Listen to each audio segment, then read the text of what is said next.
Buenos días, Red Nacional de Telesalud. Los saludamos desde el Hospital Nacional Hipólito Unanue de la ciudad de Lima.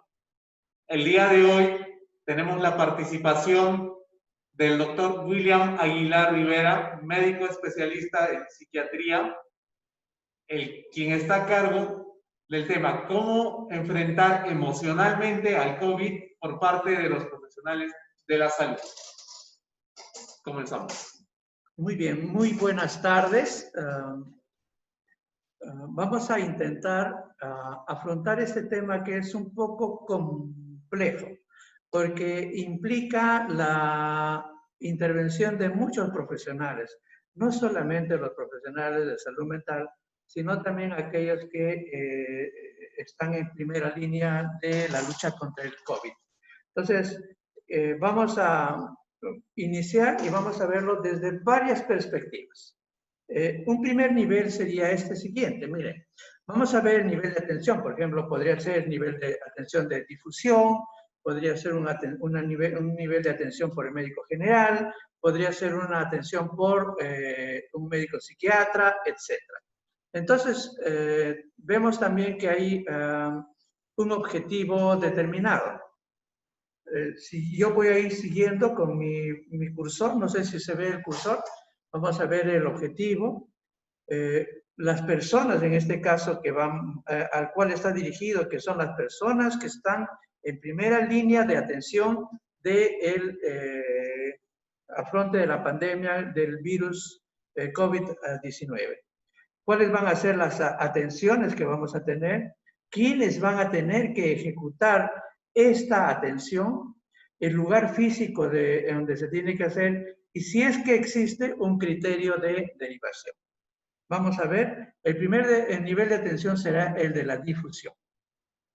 Este nivel de atención está destinado específicamente a mejorar la cobertura, psicoeducar y también disminuir la incertidumbre.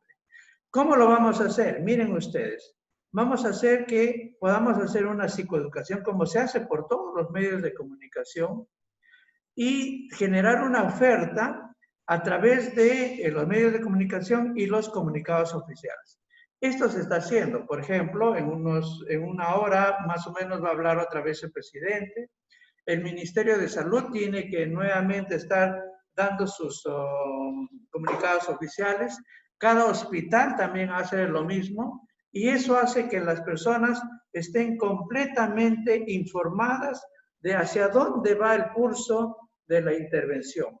Eso disminuye nuestra incertidumbre. El psicoeducar también es lo que estamos haciendo en este aspecto. ¿Quiénes son las personas encargadas de generar esta psicoeducación y disminuir la incertidumbre? La oficina de comunicaciones, los medios de comunicación, telesalud, etc. Y el lugar de impacto será básicamente, como lo vamos a ver acá, el hospital y sobre todo las áreas que van a estar atendiendo en la línea del frente que son emergencia, la unidad de cuidados intensivos, etc. Vamos a ver que esto que se está haciendo ya por los medios de comunicación y en los hospitales tiene un segundo nivel. El segundo nivel, como lo vamos a ver, es aquel que se ve si es que la persona tiene un agotamiento físico o no tiene un agotamiento físico. Para este agotamiento físico, lo que tenemos que hacer es una coordinación, miren ustedes, una coordinación de las actividades laborales. ¿Con qué objetivo? Con el objetivo de evitar el agotamiento físico. Esta, que se va a hacer sobre estos trabajadores, lo tiene que hacer básicamente los directores de las instituciones prestadoras de servicio, los jefes de departamento, de servicio, etc. Algo muy importante, tienes que descansar. O sea, los jefes tienen que ver que nuestros trabajadores descansen. ¿Por qué? Porque podría ser de que alguien diga, doctor, o señor director, o señor jefe de departamento, ¿puede ser que me quede 72 horas seguidas y después ya no vuelvo? obviamente eso es algo que podría parecer bonito, pero no nos olvidemos que el cansancio altera nuestro sistema inmunológico y en vez de hacernos un bien, podríamos hacer todo lo contrario. Entonces, miren ustedes que tenemos que ver de que los jefes tienen que velar por el agotamiento o no del personal. Cosa distinta es, miren ustedes, el agotamiento psicológico. El agotamiento psicológico tiene varias áreas. Por ejemplo, acá estamos viendo que en un segundo nivel, al igual que el agotamiento físico, tenemos que evitar este agotamiento psicológico, todos los trabajadores. Y esta básicamente va a ser desde un punto de vista científico y con evidencia aplicando el ABCDE de psicológico de desastres. No existe otra intervención que tenga evidencia científica. Podrían ser charlas, sí, pero no tiene evidencia científica. Lo que sí tiene evidencia científica, vamos a ver ustedes, es de que a nuestro personal, sobre todo los que son jefes, o ustedes con sus colegas, es la escucha activa.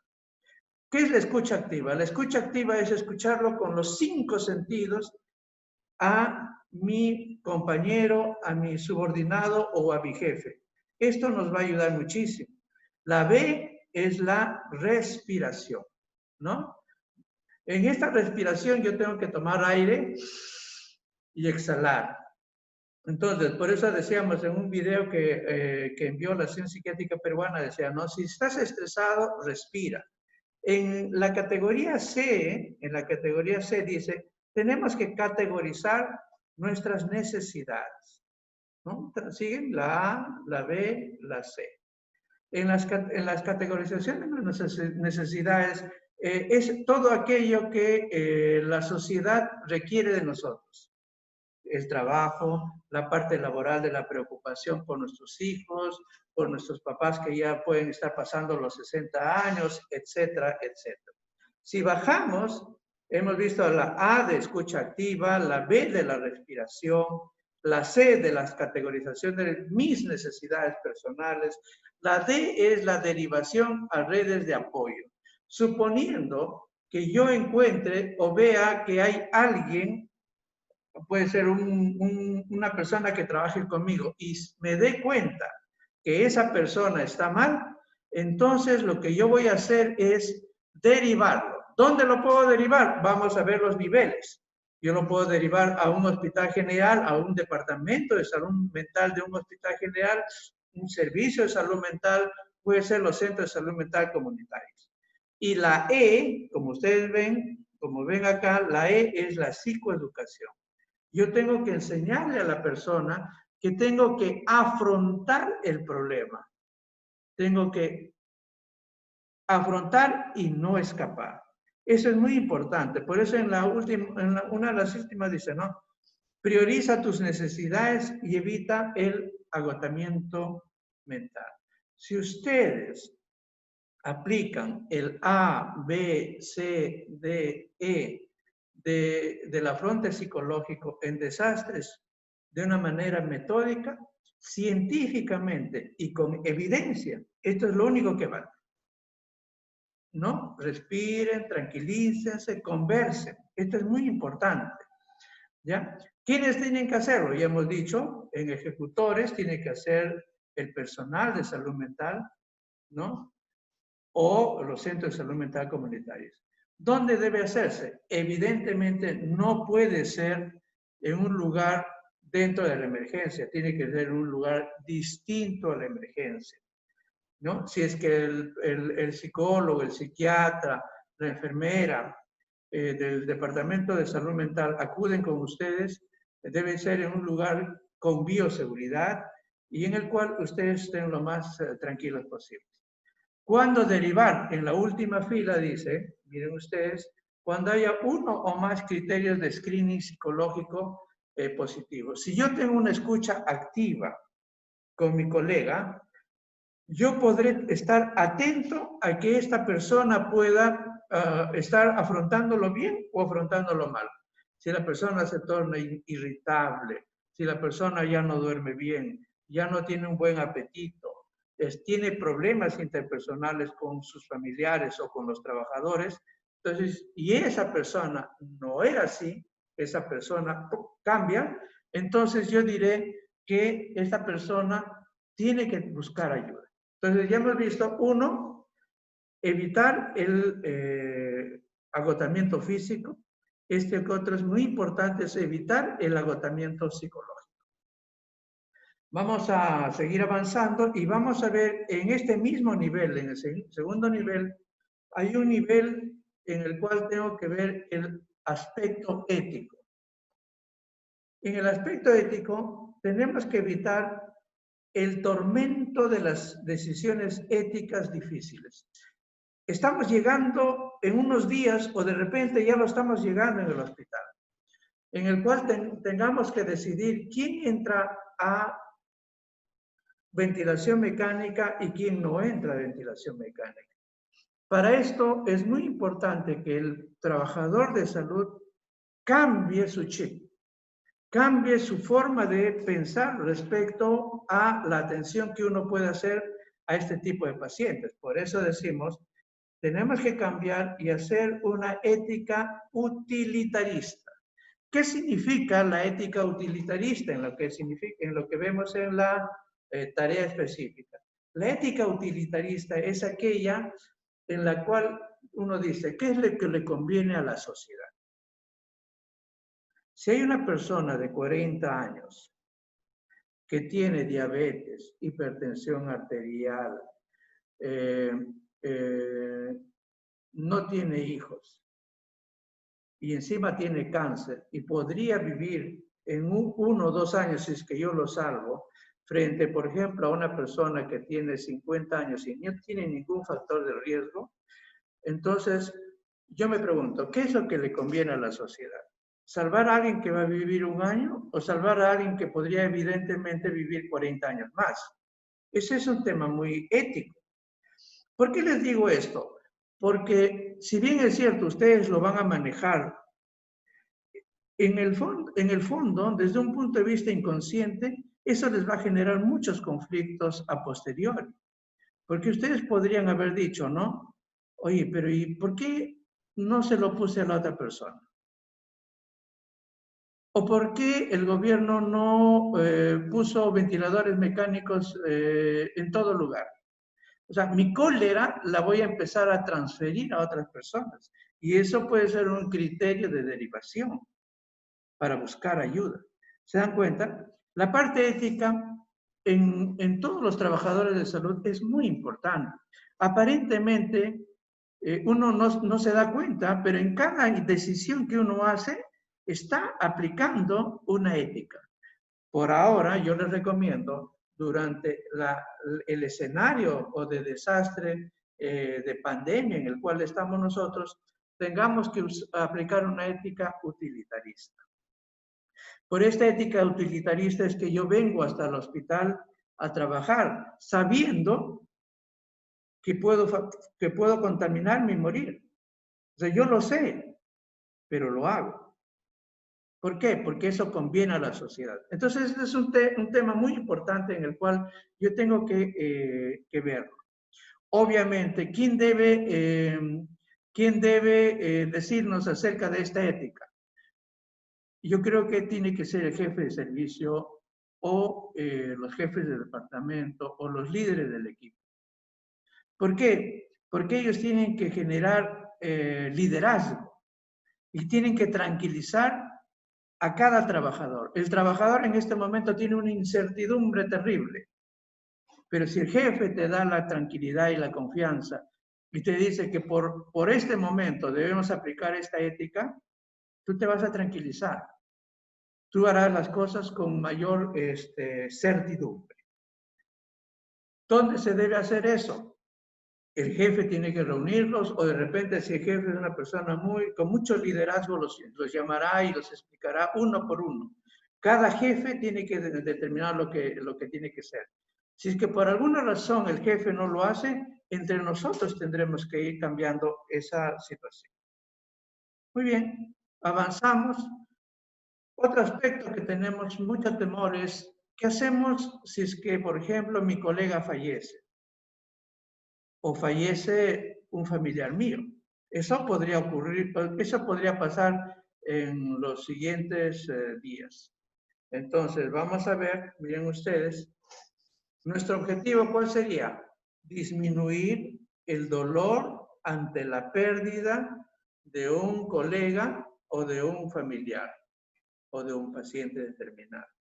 Es nosotros que estamos trabajando en un hospital, tenemos que recordar que hemos hecho todo lo posible por ayudar. Hay cosas que no dependen de nosotros. Hay cosas, por ejemplo, como el clima, que no depende de uno. Hay cosas, por ejemplo, como el carácter de un compañero que no depende de uno. Hay cosas como el tiempo que no dependen de uno. De esta manera, uno sí hace todo lo posible que podemos hacer ante la naturaleza. Entonces, esto es un aspecto muy importante. Vamos a explicar después qué es lo que tenemos que hacer ante las fases del duelo, que yo sé que ustedes lo conocen.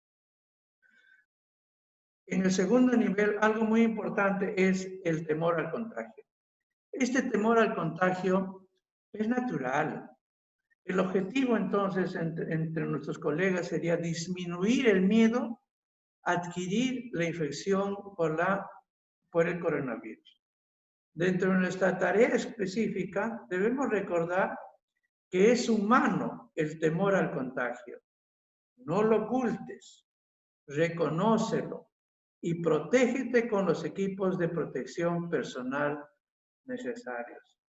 El hecho que no tengas miedo no te hace una persona débil, al contrario, ten miedo si no tienes, preocúpate si es que no tienes miedo. Entonces, de esa misma manera, vamos viendo que en este nivel 2 de atención, hemos visto cómo evitar el agotamiento físico, el agotamiento psicológico, la parte ética, la parte cómo pierde uno a un familiar y el temor al contagio. Estos 5 elementos son los que tienen que ser afrontados por todo equipo de salud mental que va a brindar un apoyo a, a las unidades de emergencia o a los hospitales generales. ¿Ya? Porque esta es la evidencia científica. Si yo voy a contarles, a jugar, etcétera, podría ser, ¿no? Se puede tranquilizar. Pero la evidencia dice que yo tengo que actuar sobre estos 5 niveles, que están incluidos dentro del nivel 2 de apoyo psicosocial, por ejemplo. Hay un manejo que también tiene que ser hecho por el médico general, o dicho de otra forma, por cualquier otro médico no psiquiatra.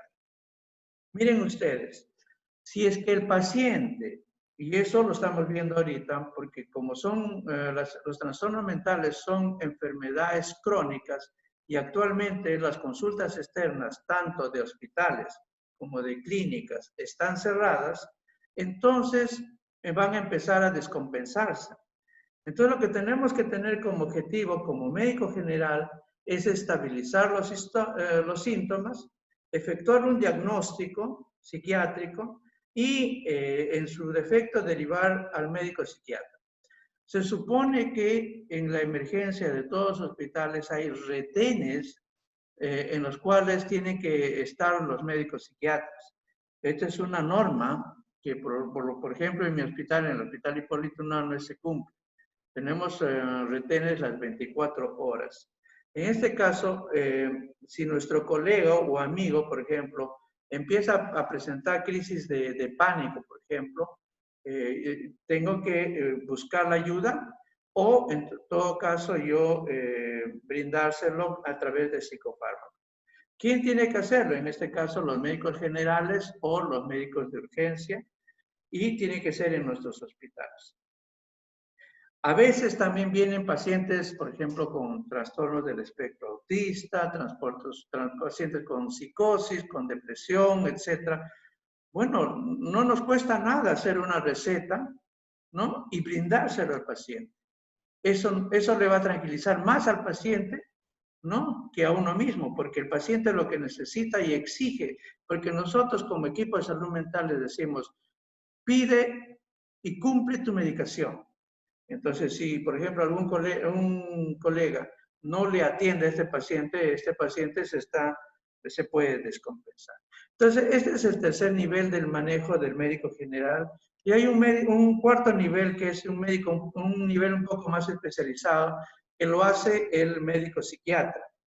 Por ejemplo, si algún colega, alguna enfermera, alguna obstetra, etcétera, tiene una reactivación o brota, entre comillas, o se expresa algún trastorno mental, entonces el equipo multidisciplinario debe atender, ¿no? Todo el equipo multidisciplinario.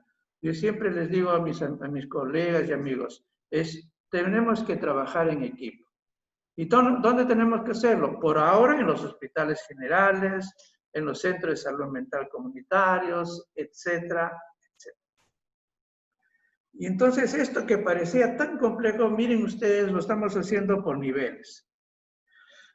Otro aspecto que me han preguntado y me dicen, doctor, ¿y cómo hago para preparar al familiar ante un final probable?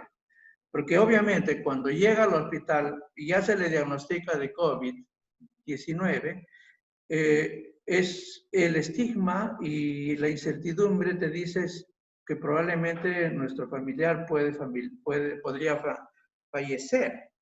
Miren ustedes, si desgraciadamente es el final, es normal que las personas nos sentamos destrozados. A pesar de nuestro malestar, hay cosas que podemos hacer. Por ejemplo, deberíamos preguntarle al familiar, ¿qué le gustaría a tu familiar, ¿no? Como algo final de sus vidas? ¿Tu familiar ha tomado decisiones anticipadas antes de su fallecimiento? Por ejemplo, ¿con quiénes se van a quedar los hijos? Si tiene alguna propiedad, ¿qué va a hacer con la propiedad, etcétera? Otra pregunta que nos pueden hacer ¿es necesario despedirse? Evidentemente, si está en un hospital donde hay bioseguridad, no podremos hacerlo físicamente, pero sí lo podemos hacer desde la distancia. Por ejemplo, se les puede comunicar que un empeoramiento puede ser fatal. Entonces, si solo sí y el estadio de la enfermedad lo permite, ¿no? Lo que podemos hacer con la familia eso es virtual, pero eso es para la familia, escribir una carta, grabar un audio, si es que se puede hacer, se le puede hacer llegar, etc. Es similar a como cuando un amigo que vive en otro sitio y no podemos estar presentes, le podemos decir y hacer sentir que uno lo quiere. Ese es algo, creo que humano y que en nuestra idiosincrasia, en nuestra tradición judeo-cristiana, este proceso del acompañamiento en la vida de nuestro familiar es algo muy importante para nosotros. ¿Por qué? Si hacemos eso, aunque no estemos presentes con nuestro familiar en el hecho de su muerte, nuestras emociones viajan hacia las personas que queremos, aunque no estés ahí, pero lo vas a sentir. Eso es lo que nosotros sentimos, porque cada familiar y cada trabajador también tiene que trabajarlo internamente. Miren, una vez llegado el final, si es que el paciente fallece, evidentemente el familiar no podrá ir al tanatorio, porque tendrá que ser cremado. La familia debe intentar hacer algo que simbolice una despedida. De repente encender una vela, hacer una oración, escuchar música. No se olviden de los familiares más pequeños. Ellos también tienen que despedirse a su manera. De repente haciendo un dibujo, escribiendo algo, cantando, etc. Más adelante puedes hacer que sus familiares y amigos también se despidan. No nos olvidemos que según nuestra cultura, el entierro es un rito y es cotidiano en nuestra vida. Cuando uno no lo hace, uno se siente mal. Por eso es que cuando, por ejemplo, fallece alguien, están esperando todavía que las personas que viven en otras ciudades lleguen hasta el entierro. Dicen, no, hay que esperar. ¿Se dan cuenta ustedes la importancia que tiene este rito? Pero esto se corta. Esto se corta porque cuando el paciente fallece, tú ya no lo vuelves a ver nunca más. Este paciente, por bioseguridad, tiene que ser aislado y luego tendrá que ser cremado. Pero ¿y la familia qué? Y el trabajador que está atendiendo a ese paciente, que luchó porque este paciente viva, ¿qué pasa con él? Él también se afecta, evidentemente. Eso no lo podemos negar y eso tenemos que afrontar. Cuando hay duelo, esto solamente para recordar, yo sé que ustedes lo conocen, pero la primera etapa es no. No. La segunda etapa es la etapa de la ira, de la cólera, los resentimientos. Cuando yo tenga que decirle a los familiares que tu paciente ha fallecido. Miren ustedes, a veces los familiares también pueden agredirlos, pero tengo que entender lo que ellos están en la etapa de la ira, ¿no? Y esa transferencia puede hacer que nos peguen a nosotros, rompan cosas, objetos, etc. Yo tengo que estar muy atento a eso como trabajador. La etapa de la negociación, yo voy a deliberar, ¿no? Evidentemente estamos en una situación de pandemia. Es algo que tengo que afrontar. La siguiente fase es de la etapa de la tristeza, en la cual hay una sensación profunda de un vacío, ¿no? Que puede incluso llegar a una crisis existencial. Y al final tendré una etapa de la aceptación, en la cual tendré que aceptar que así como el tiempo pasa, así como el temperamento de mis colegas no va a cambiar, así como el sueño tendrá que llegar, nuestros pacientes o nuestros familiares tendrán que partir. ¿Qué pueden hacer? Los familiares o nosotros, si es que perdemos, y con esto ya estamos terminando, estamos llegando al final de la exposición, lo que les tenemos que recomendar es que eviten grandes cambios. Obvio, en esta pandemia no nos podemos cambiar de casa, pero después que pase esta pandemia debemos tratar en la medida de lo posible seguir en ella. Tratar de mantener una vida saludable, comer bien, no tomar tóxicos. Algunas personas podrían refugiarse en el alcohol, eso no es recomendable. Otro punto importante también es que hay personas que ya consumen alcohol o sustancias y también en esa etapa de aislamiento, ellos también están empezando a presentar ya síntomas de abstinencia, ¿no? Y eso lo tenemos que manejar. Arreglar las posesiones de la persona querida y las prendas, ¿no? Hay lugares donde se hace el lavado de la ropa. Hay que tener mucho coraje para hacerlo y cada persona lo hace a su modo. Obvio, tendremos que cambiar nuestra forma de ser. No va a ser como fue siempre. Tenemos que entender que esto está cambiando.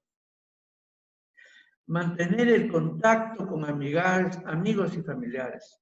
No eres la única persona que sufre y no estás sola. Recordar que la mujer tiene que hablar y no tiene que aislarse, al igual que el hombre, pero esto le va a afectar un poquito más a la mujer, porque ella tiene que hablar con uno, con otro, y el hombre tiene que acompañar en eso a la mujer, aunque sea por teléfono, aunque sea por video de WhatsApp, etcétera, ya veremos, ya veremos. Y finalmente, intentar expresar tus emociones y hablar de la persona querida. Intentar expresar tus emociones y hablar de la persona querida. ¿Por qué? Porque dentro del afronte psicológico, la primera letra del A, ¿qué cosa era? La escucha atenta. A veces el colega, a veces el familiar, a veces tu jefe o tu subordinado no quiere un consejo. Lo único que quiere es que tú le escuches. porque eso va a permitir que esa persona se descargue. Obvio, tú no le vas a hacer la psicoterapia, ¿no? Porque no estamos preparados de repente para eso, pero si uno puede escucharlo, eso ayuda muchísimo. De una manera muy general, creo que hemos dado unos pincelazos muy puntuales acerca de cómo debería ser el afronte de esta enfermedad y de esta pandemia. Si es que hubiera alguna pregunta, con gusto, y solamente exhortarlos a que tenemos que ser fuertes, ¿no? Muy bien. Perfecto, doctor. Ha sido bastante ilustrativa la disertación. Vamos a proceder a leer las preguntas. A todas aquellas personas que tengan algún tipo de duda, alguna pregunta, lo pueden plasmar a través de las preguntas del chat. Vamos a revisar la caja del chat para poder leer alguna de sus preguntas.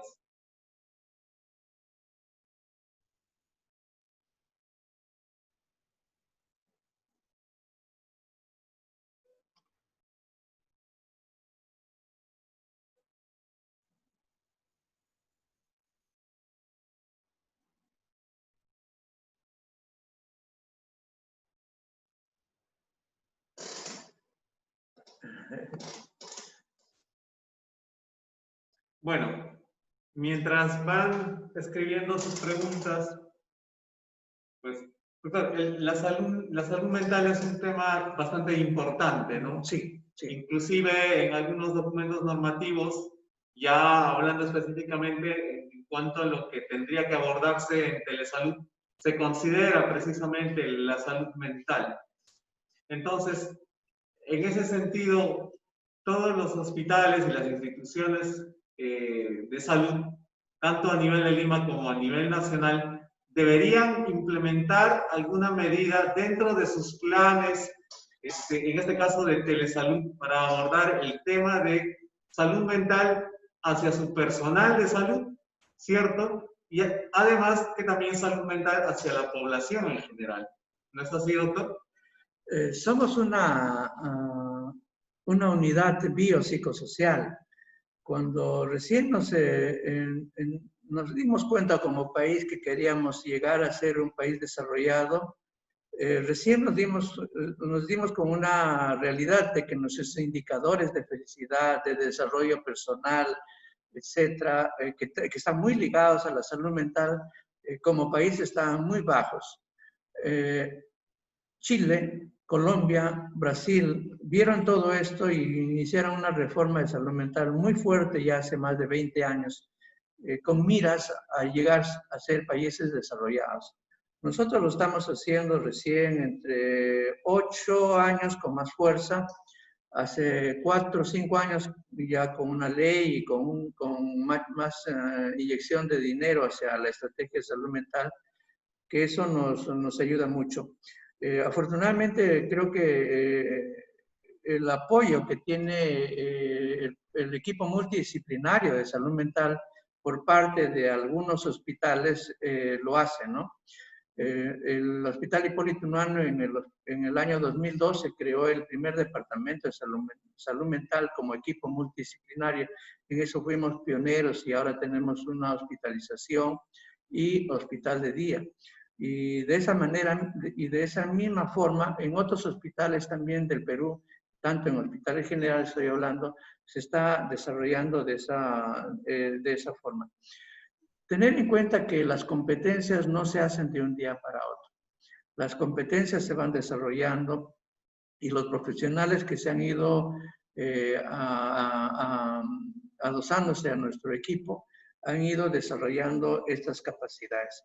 Este equipo es el que tiene que brindarles la salud, tiene que brindarles el apoyo.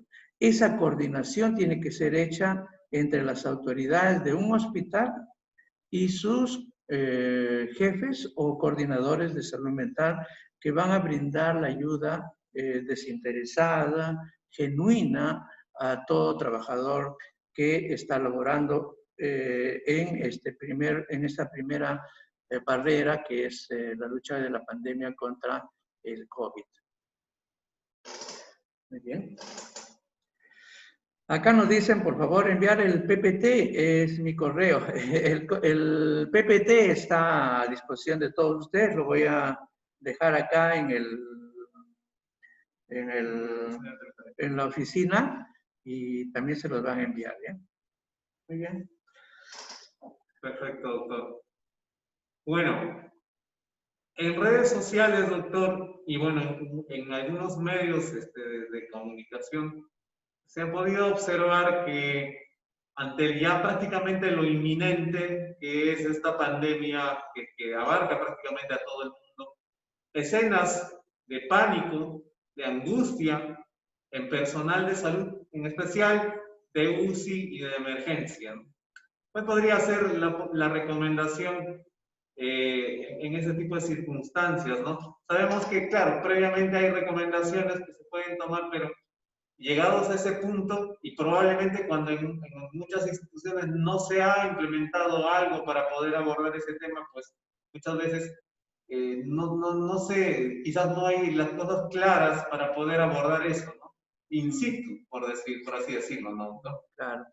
Por eso yo les había comentado, es uno, evitar el cansancio físico, evitar el cansancio psicológico, acompañar y afrontar adecuadamente la muerte de un familiar o de un colega, evitar el temor al contagio y el punto más importante en este aspecto creo que es el cambio de mi actitud ética ante determinadas circunstancias que yo tengo que hacerlo en todo momento. Eso es lo que yo había dicho como el concepto ético utilitarista, en que este concepto y esta ética dice, ¿no? Acá lo más importante es la sociedad.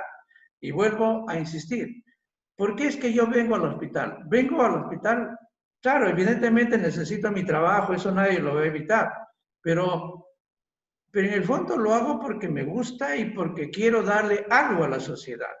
Por eso es que vengo, si no me hago el enfermo, saco un certificado, lo que quieran. Hay forma de evadir. Pero si yo quiero contribuir, vengo, ¿no? Ese concepto utilitarista en el cual yo pongo primero a la sociedad, va a hacer que yo pueda definir adecuadamente entre un niño y una persona de 40 años. ¿A cuál de los dos le doy un poco más de atención? Los dos son importantes. Una vida no tiene precio, pero esa decisión es muy importante. Otro aspecto es, ¿por qué a mí? O sea, ¿por qué yo me tengo que enfrentar ante la posibilidad de contagiarme? ¿Por qué todos están en su casa? Por mi ética, por mi moral, ¿no? O sea, por eso es que yo estoy formado de una manera distinta. Yo no. Somos distintos a otros trabajadores. Algunas personas me dicen, no, doctor, pero usted, ¿cómo puede ir a un hospital y tener la posibilidad de contaminarse con cualquier cosa? Yo nunca lo haría. Así es. Nunca lo harías porque no eres profesional de salud de un país. Nosotros lo somos. Tenemos una fuerza que nos ayuda. Acá hay unas preguntas, no sé si... Sí, doctor, tenemos varias preguntas para vamos a...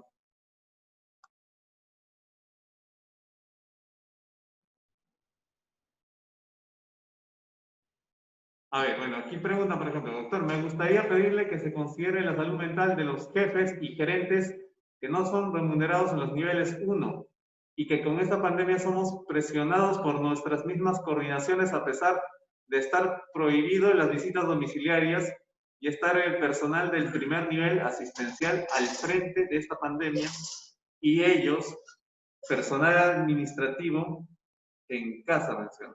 Bueno, eso creo que lo tienen que... le corresponde a otro nivel de decisiones, ¿no? Vamos a ver otra. Una pregunta, doctor. En caso de no contar con tiempo del propio personal de salud, ¿es recomendación usar los medios virtuales para lograr una mejor aceptación?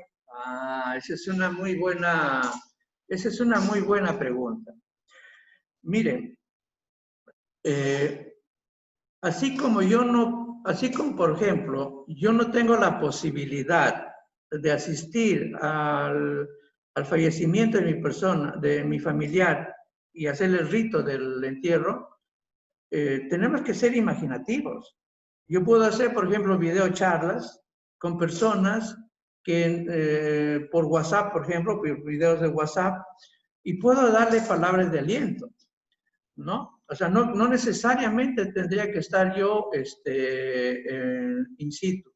Yo creo que la imaginación, nuestro ingenio va a hacer que esto sea adecuado. Yo no le veo ninguna interferencia, porque, claro, yo entiendo que, por ejemplo, no va a ser exactamente igual cuando uno está frente a frente a la persona, pero si esa persona está desesperada, ¿por qué no puedo yo darle un tiempo por WhatsApp? A veces una palabra de aliento o calma, tranquila o tranquilo, eso ayuda muchísimo, ¿no? El punto clave es bajar la incertidumbre. Eso yo creo que es el punto más importante. A ver.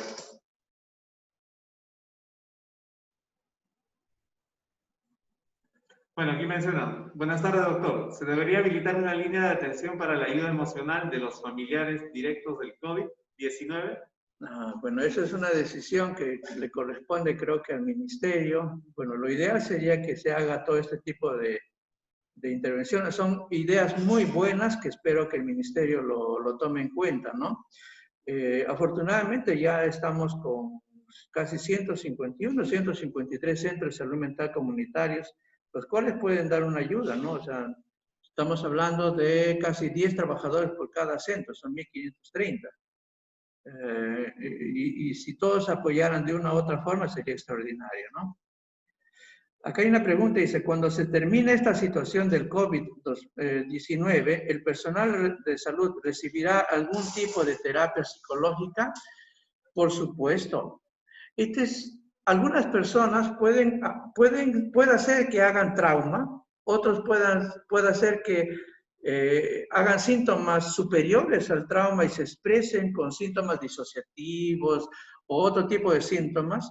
Y es esta persona la que va más adelante, ante una situación determinada, va a expresar este sufrimiento bajo la forma de lo que nosotros ya desde el punto de vista como psiquiatras lo decimos, ¿no?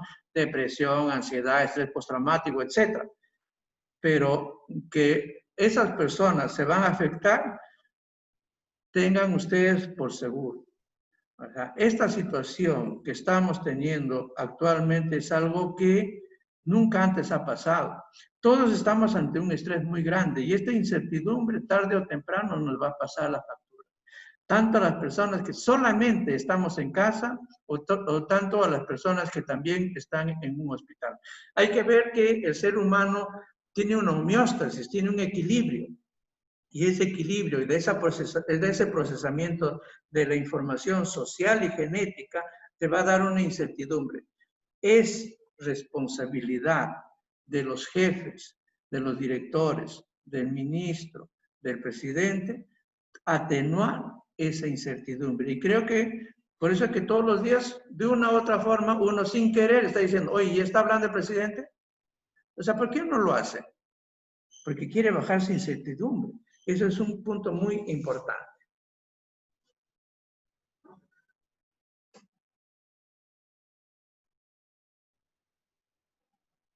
Bueno, aquí hablan acerca de cuando hay una emergencia psiquiátrica, estos pacientes no se pueden asistir. ¿A qué hospitales? Miren, por ahora tenemos los hospitales especializados, ¿no? Yo tengo entendido, por lo menos en Lima, que los hospitales especializados tienen sus emergencias activas, pero también los hospitales generales están empezando a implementar sus servicios. Yo estoy seguro que en cualquier hospital general hay psiquiatras, hay psicólogos, hay enfermeras en salud mental que les pueden brindar un tipo de apoyo especializado. Es una responsabilidad de ellos. Por ahora creo que se está haciendo mucho énfasis y con buen acierto en la parte comunitaria. Lamentablemente no se está trabajando por ahora en los hospitales generales, pero es ahora donde necesitamos los equipos muy definidos en estos hospitales. Más adelante yo creo que se va a resolver ese problema. Bueno, doctor, aquí tenemos otra pregunta. Doctor, si el personal de salud que atiende los casos de COVID-19 no tiene tiempo para su salud mental y luego presenta síntomas, ¿cómo evitarlas ahora que podemos prevenir? ¿Sería recomendable obligarlos o usar los medios virtuales para mitigar los daños mentales posteriores? Claro, por eso les decía, ¿no? Este es un trabajo y tengo que evitar el agotamiento físico. Es ideal que yo pueda trabajar 72 horas continuas, perdón, y luego ya no vengo una semana. Claro, eso suena apetitoso, suena bonito, pero yo tengo que evitar el agotamiento físico. ¿No? No nos olvidemos que no solo trabajamos en el hospital, también cuando llegamos a casa tenemos que hacer actividades, ¿no? Algunos colegas me dicen, oye, ya 3 veces he limpiado la sala. Tendrás que limpiar 4 veces, pero eso se trabaja. A mí lo que me preocupa más es las mujeres, porque la mujer sigue trabajando en casa. Eso tenemos que verlo con mucho cuidado. Bueno, doctor, tenemos otra pregunta aquí. ¿Qué otras medidas se recomiendan para abordar al personal que trabaja en COVID? Liderazgo. Una palabra clave, se llama liderazgo. El liderazgo lo tiene que hacer el director, lo tiene que hacer el jefe de departamento, lo tiene que ser jefe de servicio o jefe de unidad. Es su responsabilidad.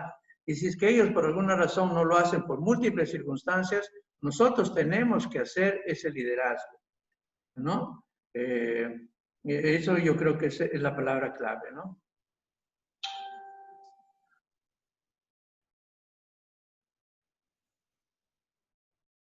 Bueno, aquí mencionan, ¿no? Claro, sería importante que desde ya el personal de salud pueda recibir acompañamiento psicológico. Sí, yo estoy seguro que si ustedes piden a su DIRIS o a sus jefes, los profesionales de salud mental están deseosos de participar.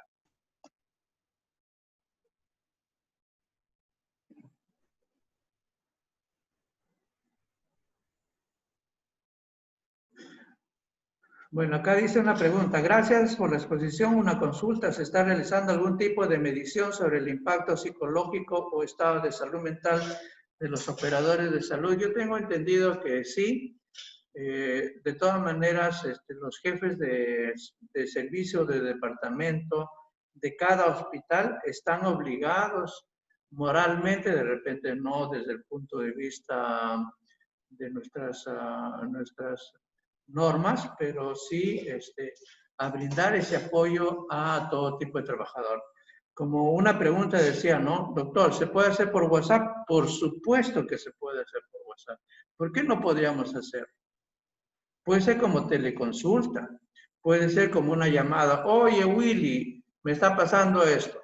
Oye, me da ganas de gritarle a mi jefe o me da ganas de gritarle a mi compañero. ¿Qué hago? Bueno, y eso yo creo que por WhatsApp uno puede como profesional especializado, puede brindar ese tipo de intervenciones muy generales, pero muy importantes para las personas. No nos olvidemos, señores, no nos olvidemos, así como nosotros somos importantes como médicos o como profesionales de salud, por ejemplo, para un militar, etcétera, o para un civil, entre nosotros somos importantes, todos con todos absolutamente con todos. Y ningún saber es suficiente para ayudar a la persona humana. Ningún saber. Todos de una u otra forma tenemos que ayudarnos. Realmente hay muchas preguntas, no sabemos por dónde comenzar.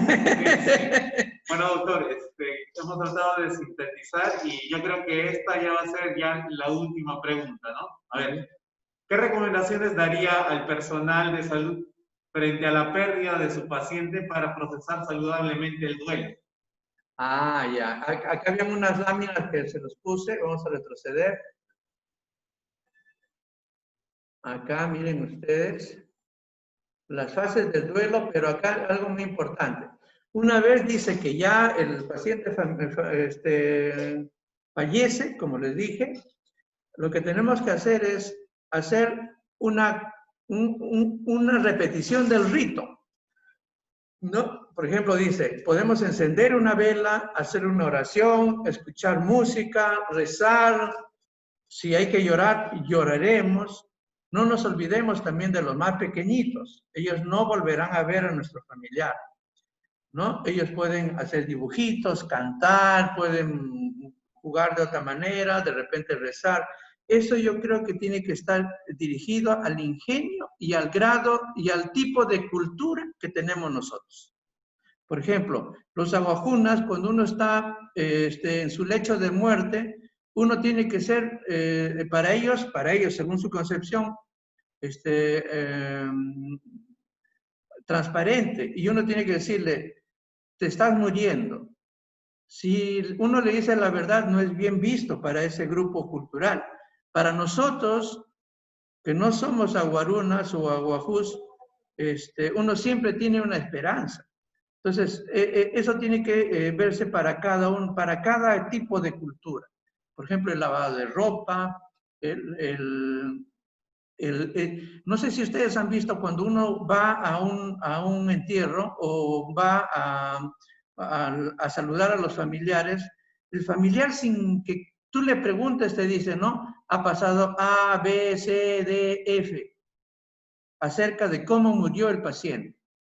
Claro, uno se pregunta y dice, no, qué bueno que me esté contando, pero si ustedes se dan cuenta es un rito. ¿Y por qué lo hace? Porque él cada vez que lo saca, cada vez que saca ese sufrimiento se está ayudando, ¿no? Y tú también de una u otra forma le estás ayudando. Son códigos del lenguaje que nos ayudan en ambas direcciones, Entonces, yo les sugiero, no vamos a poder hacer eso que es tradicional en nuestra cultura, pero seamos genuinos en generar otro tipo de situaciones. Y obviamente las fases del duelo tendrán que ser afrontadas adecuadamente. Muy bien. Perfecto. Bueno, doctor, tenemos bastantes preguntas, hemos tratado de sintetizar quizás las más recurrentes. Le agradecemos mucho por la ponencia, que ha estado bastante ilustrativa. Y bueno, a toda la audiencia, a todo el personal de salud y otras personas que hayan participado de esta telecapacitación, les agradecemos. Estaremos pronto, las siguientes semanas, en otras telecapacitaciones. Bueno, se les va a alcanzar las personas que desean el PPT. Perfecto. Muchas gracias. Con todo esto, concluimos con la telecapacitación del día de hoy. Hasta luego.